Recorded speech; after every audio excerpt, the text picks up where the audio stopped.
this question of the working class in Palestine. Wow. I mean, I won't say that it was the only reason that the party was founded.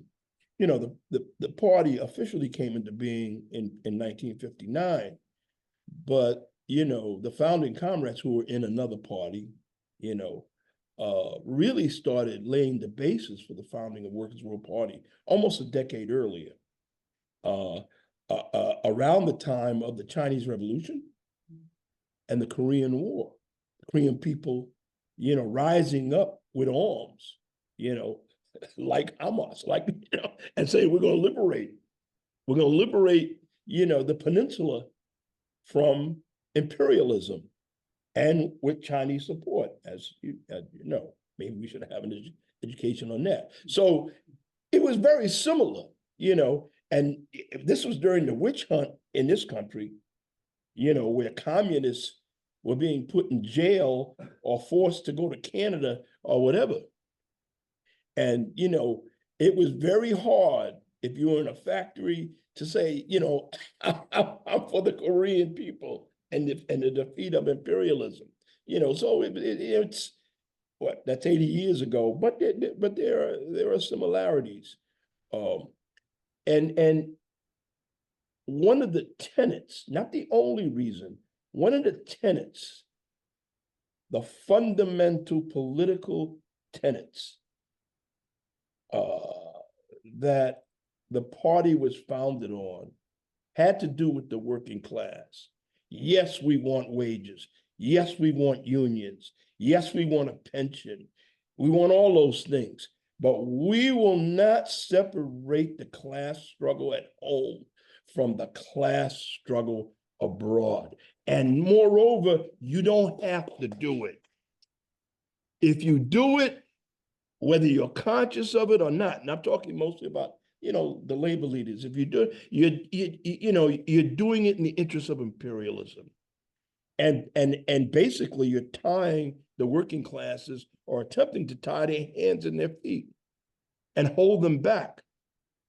Our job is to rescue the working class from those chains, frankly. And here we are again, like Comrade Sarah said, you know,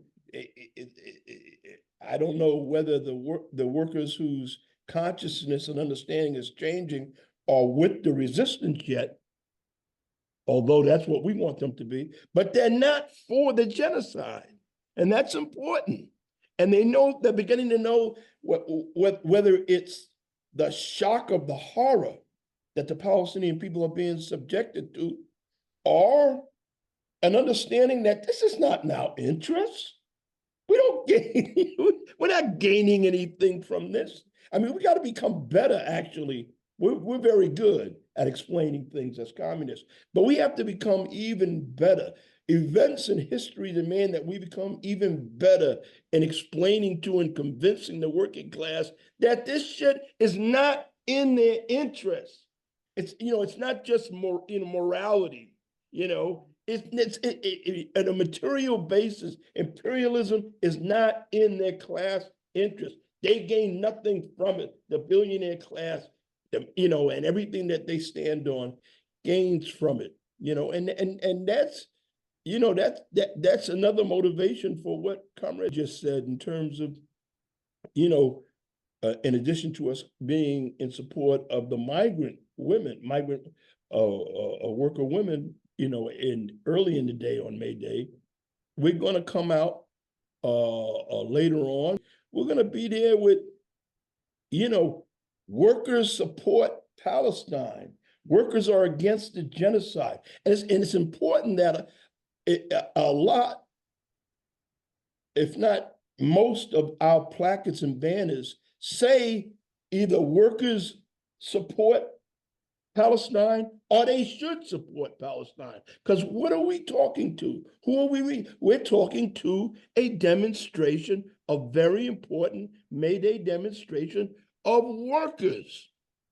And part of our job is to tell them, this is your struggle. This is part of the class struggle. This is part of the worldwide class struggle. How can you separate that from International Workers' Day?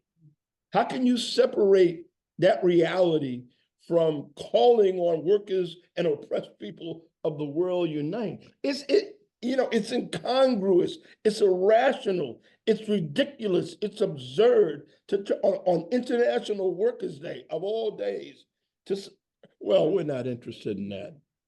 It's very important issues. Don't attack Social Security. Don't fire federal workers. Don't take away health care.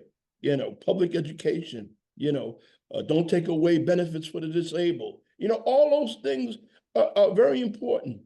But on International Workers' Day, what sense does it make?